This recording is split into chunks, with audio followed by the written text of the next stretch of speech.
नमस्कार सांग माने मु कादम्बिनी आपण मानकर सांग एवं मोटिवेशनल स्पीकर आज पुणी थरे गोटे नुआ वीडियो रे आपण मानकर सामना को आसी जाय अछि। सांग माने आज एई वीडियो रे आमे 9टी एमिति अभ्यास विषय रे आलोचना करिबा जहा केबे भी कोनोसी भी सक्सेसफुल एवं सफल व्यक्ति माने करि न थांती। प्रत्येक सफल एवं धनी व्यक्ति मानक भितरे एई 9टी अभ्यास केबे भी न थाए। ताहले सांग माने वीडियोटी को शेष पर्यंत निश्चय देखंतु एवं एई 9टी अभ्यास को भलो भाबे बुझि नियंतु। एई 9टी अभ्यास मध्यरु कोनोसी गोटे भी अभ्यास जदि आपनक भितरे अछि ताहले आज ही से अभ्यास को एई वीडियो देखिबा परे निज जीवन रो बाहर करदेबार प्रयास करंतु। तेबे जाय आपण सफल एवं धनी हेई परिबे।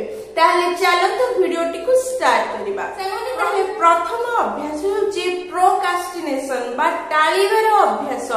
जेउ व्यक्ति धनी एवं सफल हेई थाए ता भितरे केबे भी एई प्रोक्रास्टिनेशन बा टाळीबार अभ्यास न थाए। प्रत्येक कार्य को सेही समय रे ही करिबा दरकार जेतेबेले करिबार जरूरी थाए बा करिबा निहाती दरकार अटे।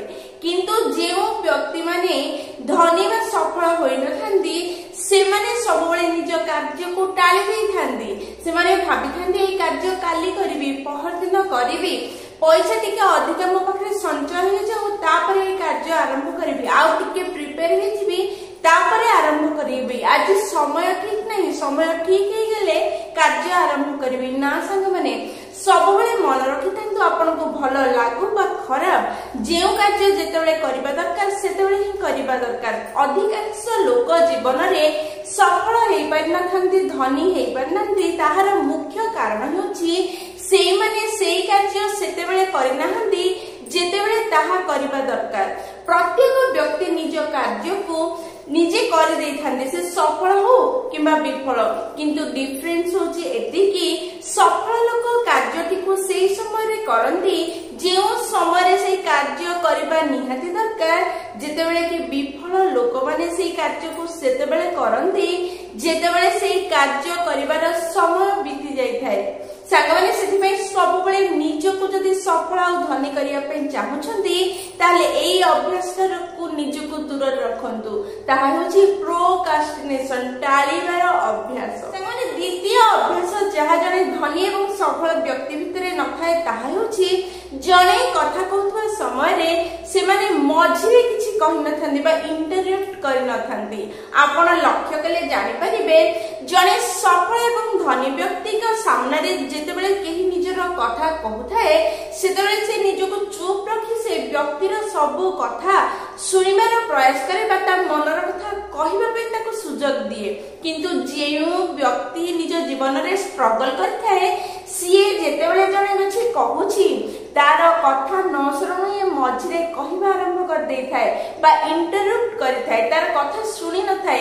एहार माने होछि जने सफल एवं धनी व्यक्ति सबबेले सुनिबा उपरे अधिका ध्यान देई थाए एवं ता परे निज कथा कहि थाए। किंतु जने स्ट्रगल करूथुवा व्यक्ति सुनिबार अभ्यास रखि न थाए जेहेतु से सफल बा धनी हेई पारि न थाए। सामान्य सबबेले मन रखिथिबे सुनिबा व्यक्ति जेतेबेले सुनि थाए से सेई ज्ञान को मध्य आहरण करि पारि थाए जहा से जानि न थाए।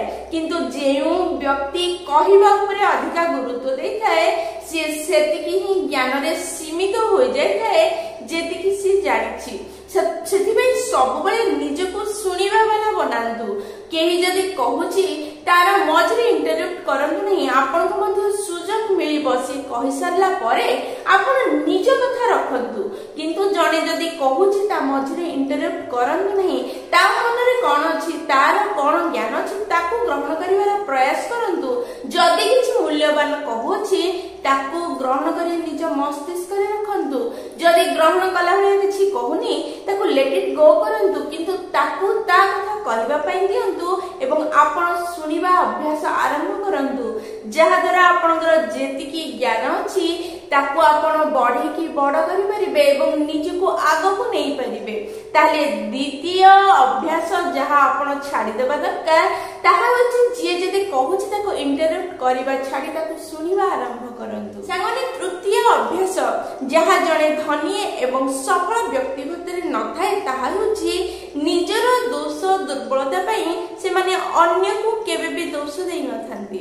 ସାଙ୍ଗମାନେ ସବୁବେଳେ ଯିଏ ସଫଳ ହେଇଥାଏ ତା ଭିତରେ ସେତିକି ଡେରିଂ ଥାଏ କି ସେ ନିଜର ଭୁଲର ଦାୟିତ୍ୱ ନିଜେ ନେଇପାରିବ, ନିଜ ଦୁର୍ବଳତାକୁ ସେ ନିଜେ ସ୍ୱୀକାର କରି ତାକୁ ଉନ୍ନତ କରିବାର କ୍ଷମତା ରଖିବ। କିନ୍ତୁ ଯେଉଁ ବ୍ୟକ୍ତି ସଫଳ ହେଇନଥାଏ ସେଇ ବ୍ୟକ୍ତି ସବୁବେଳେ ତା ଦ୍ୱାରା ହେଇଯାଇଥିବା ପ୍ରତ୍ୟେକ ଭୁଲ ପାଇଁ ତାର ପ୍ରତ୍ୟେକ ଦୋଷ ଦୁର୍ବଳତା ପାଇଁ ସେ ଅନ୍ୟମାନଙ୍କୁ ଦୋଷ ଦେଇଥାଏ। ଯେମିତିକି ମୁଁ କିଛି ବଡ଼ ତ ନିଶ୍ଚୟ କରିକି ଦେଖେଇ ପାରିଥାନ୍ତି କିନ୍ତୁ ମୋ ସମୟ ଠିକ ନଥିଲା କି ମୋ ପାଖରେ ସାଧନ ନଥିଲା, ମୁଁ ତ ବହୁତ ବଡ଼ କିଛି କରିଦେଇ ପାରିଥାନ୍ତି କିନ୍ତୁ ମୋ ବାବା ମୋତେ ସେତିକି ଶିକ୍ଷା ଦେଇନାହାନ୍ତି। ମୁଁ ବହୁତ କିଛି କରିପାରିଥାନ୍ତି କିନ୍ତୁ ମୋ ପାଖରେ ସେତିକି ସୁଖ ସୁବିଧା ନଥିଲା। ସାଙ୍ଗମାନେ ଏଇ ସବୁ ଅଭ୍ୟାସକୁ ଆପଣ ଛାଡ଼ି ଦିଅନ୍ତୁ। ଯେଉଁ ବ୍ୟକ୍ତି ସଫଳ ଏବଂ ଧନୀ ହେଇଥାଏ ତା ପାଖରେ ବର୍ତ୍ତମାନ ତ ସବୁ ସୁଖ ସୁବିଧା ଏବଂ ସାଧନ ଥାଏ କିନ୍ତୁ ଯେତେବେଳେ ସେ ପ୍ରଥମ ପାହାଚରୁ ଆରମ୍ଭ କରିଥାଏ ସେତେବେଳେ ତା ପାଖରେ ମଧ୍ୟ ଆପଣଙ୍କ ଭଳି କିଛି ସାଧନ ନଥାଏ କି ସୁଖ ସୁବିଧା ନଥାଏ। ସିଏ ତା ପାଖରେ ଯେତିକି ସାଧନ ଅଛି ତାକୁ ବ୍ୟବହାର କରି ନିଜ ଜ୍ଞାନକୁ ବ୍ୟବହାର କରି ଆଗକୁ ବଢିଥାଏ। ଠିକ ସେମିତି ଆପଣ ମଧ୍ୟ ନିଜ ପାଖରେ ଥିବା ଅଭାବକୁ ଗଣିବା ବଦଳରେ ତାକୁ ଠିକ ରୂପେ ବ୍ୟବହାର କରି କିପରି ଆଗକୁ ଯାଇପାରିବେ ସେ ଚିନ୍ତା କରନ୍ତୁ ଏବଂ ନିଜର ବିଫଳତା ପାଇଁ, ନିଜର ଦୁର୍ବଳତା ପାଇଁ, ନିଜର ଅଭାବ ପାଇଁ ଆଉ କାହାକୁ ଦୋଷ ଦେବା ବନ୍ଦ କରି ନିଜର ଭୁଲର ଦାୟିତ୍ୱ ନେବା ନିଜେ ଆଜିଠୁ ଆରମ୍ଭ କରନ୍ତୁ।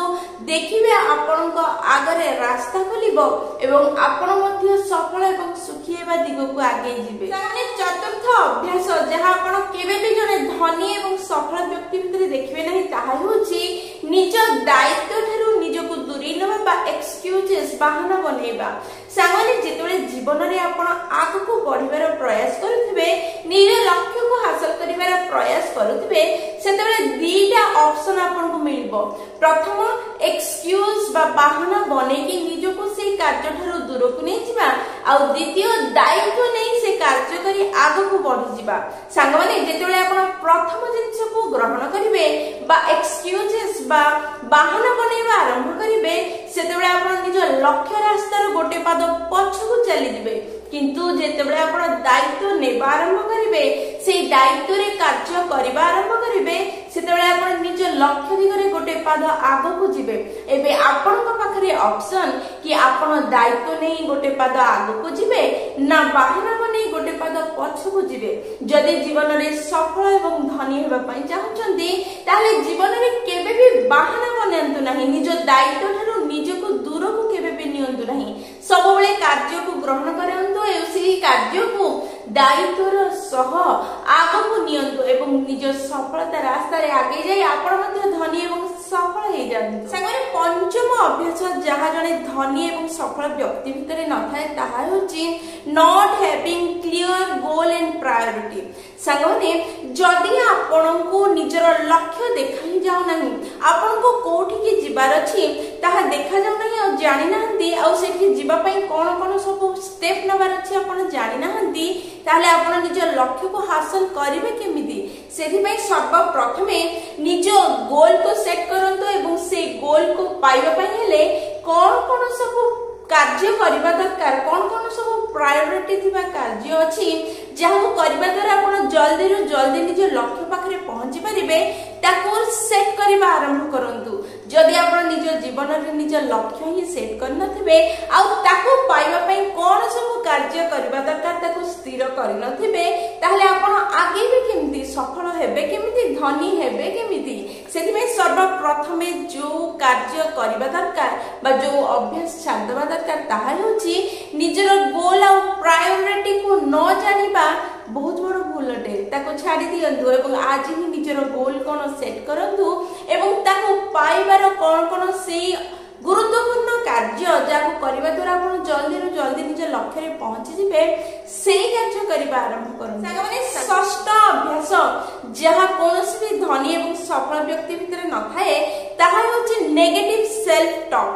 ବାହାର ଲୋକମାନେ କ'ଣ କହୁଛନ୍ତି ତାକୁ ଛାଡ଼ନ୍ତୁ, କିନ୍ତୁ ଆପଣ କେବେ ବି ନିଜ ସହ ନକାରାତ୍ମକ କଥା ହୁଅନ୍ତୁ ନାହିଁ।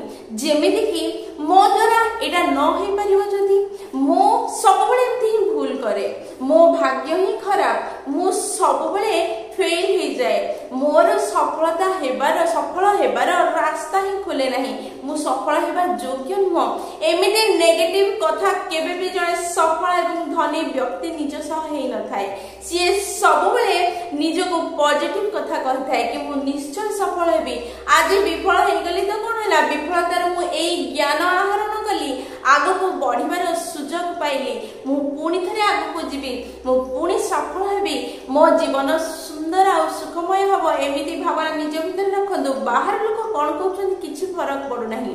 ଆପଣ ନିଜ ସହ ନିଜେ କ'ଣ କଥା ହେଉଛନ୍ତି, ନିଜକୁ କ'ଣ କମାଣ୍ଡ ଦଉଛନ୍ତି, ନିଜ ମସ୍ତିଷ୍କକୁ କ'ଣ କମାଣ୍ଡ ଦଉଛନ୍ତି ତାହା ଗୁରୁତ୍ୱପୂର୍ଣ୍ଣ। ଯେତେବେଳେ ବି ଆପଣଙ୍କ ଜୀବନରେ ଏମିତି ନେଗେଟିଭ ଭାବନା ଆସିବା ଆରମ୍ଭ ହେବ, ସେତେବେଳେ ଆପଣ ତାକୁ ଏଭଏଡ କରନ୍ତୁ, ସେଠୁ ଉଠି ଯାଆନ୍ତୁ, କିଛି ଫିଜିକାଲ ଆକ୍ଟିଭିଟି କରନ୍ତୁ, କିଛି ସୁନ୍ଦର ମ୍ୟୁଜିକ ଶୁଣନ୍ତୁ, କିଛି ବହି ପଢନ୍ତୁ, ନିଜ ଭିତରେ ସେଇ ସବୁ ବାହାନାକୁ ଖୋଜିବା ଆରମ୍ଭ କରନ୍ତୁ, ଯାହା ଆପଣଙ୍କୁ ଏଇ ନେଗେଟିଭ ଟକ୍ ଠାରୁ ଦୂରକୁ ନେଇଯିବ, ନକାରାତ୍ମକ ଭାବନା ଠାରୁ ଦୂରକୁ ନେଇଯିବ।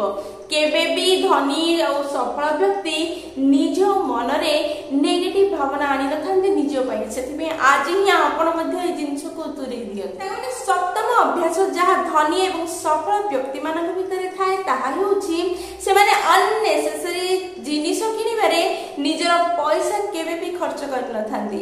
ଯେଉଁମାନେ ଧନୀ ହେଇନଥାନ୍ତି, ସଫଳ ହେଇନଥାନ୍ତି, ସେମାନେ ଏଇ ଦୁନିଆକୁ ଧନୀ ଆଉ ସଫଳ ଦେଖେଇ ହେବା ପାଇଁ ନିଜର ମୂଲ୍ୟବାନ କଷ୍ଟାର୍ଜିତ ଧନକୁ ଅଲଗା ଅଲଗା ଜିନିଷ କିଣିବାରେ ଖର୍ଚ୍ଚ କରିଦେଇଥାନ୍ତି, ଯାହା ସେମାନଙ୍କର ଆବଶ୍ୟକତା ନଥାଏ, ଯାହା କିଣିବାର ଯୋଗ୍ୟତା ସେମାନଙ୍କର ନଥାଏ, ଯାହା ଦ୍ୱାରା ସେମାନେ କେବେ ବି ଜୀବନରେ ସଫଳ ଆଉ ଧନୀ ହେଇପାରିନଥାନ୍ତି। କିନ୍ତୁ ଯେଉଁମାନେ ପ୍ରକୃତରେ ଧନୀ ଏବଂ ସଫଳ ହେଇଥାନ୍ତି, ସେମାନେ କେବେ ବି ନିଜର କଷ୍ଟାର୍ଜିତ ଧନକୁ ଏମିତି ଅଦରକାରୀ ଜିନିଷ କିଣିବାରେ ଖର୍ଚ୍ଚ କରିନଥାନ୍ତି।